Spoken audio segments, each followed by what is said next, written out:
రంగారెడ్డి జిల్లా Balapur police station పరిధిలోని new మండి 37 Arabian restaurant లో మాతూరి వెంకట సుబ్బారావు ఇంజనీరింగ్ కళాశాల విద్యార్థి ప్రశాంత్ దారుణ హత్యకు గురయ్యాడు. స్థానికుల సమాచారం మేరకు సంఘటన స్థలానికి చేరుకున్న Maheshwaram DCP Sunitha Reddy, additional DCP Satyanarayana, ACP Lakshmikanth Reddy, Balapur inspector Bhupathi బాడీని ఉస్మానియాకు తరలించి కేసు నమోదు చేసుకుని దర్యాప్తు చేస్తున్నారు. కాగా హత్యకు గల కారణాలు ఇంకా తెలియాల్సి ఉంది. 4:30 గంటల ప్రాంతంలో ఇక్కడ మండి ఒకటి 1 వీక్ బ్యాక్ ఓపెన్ చేశారు. దాని పక్కన ఉన్నటువంటి పాన్ షాప్కి ఒక 4 వ్యక్తులు కలిసి వచ్చారు.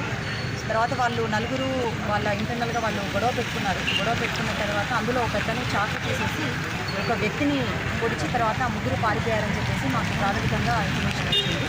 తర్వాత వెరిఫై చేసి ఆ చనిపోయినటువంటి వ్యక్తి ప్రశాంత్ అని అతను ఎన్టీఎస్ఆర్ కాలేజ్లో సెకండ్ ఇయర్ చదువుతున్నాడు. అతను నేటివ్ వచ్చేసి ఖమ్మం, కాకపోతే ఇక్కడ వాళ్ళ మదర్ తోటి ఇక్కడ బాలాపూర్లోనే నివసిస్తున్నారని తెలిసింది.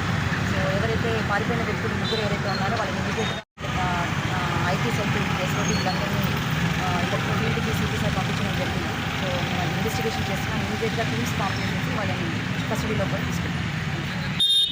ఒకే టైంలో అందరూ కలిసి వచ్చాము. నలుగురు స్టూడెంట్స్ కాదండి, వాళ్ళని అంటే ప్రశాంత్ అనే వ్యక్తి మాత్రం స్టూడెంట్గా మనకు తెలిసింది. ఎందుకంటే అతని బ్యాగ్లో హాల్ టికెట్ కూడా దొరికింది. ఇంకా ముగ్గురు వ్యక్తులు స్టూడెంట్సా లేకపోతే లోకల్ వాళ్ళ లేకపోతే వాళ్ళ మధ్యలో ఏ గొడవలు ఉన్నాయి అంటే నాకు ఇంకా ఇప్పటివరకు అయితే సమాచారం అయితే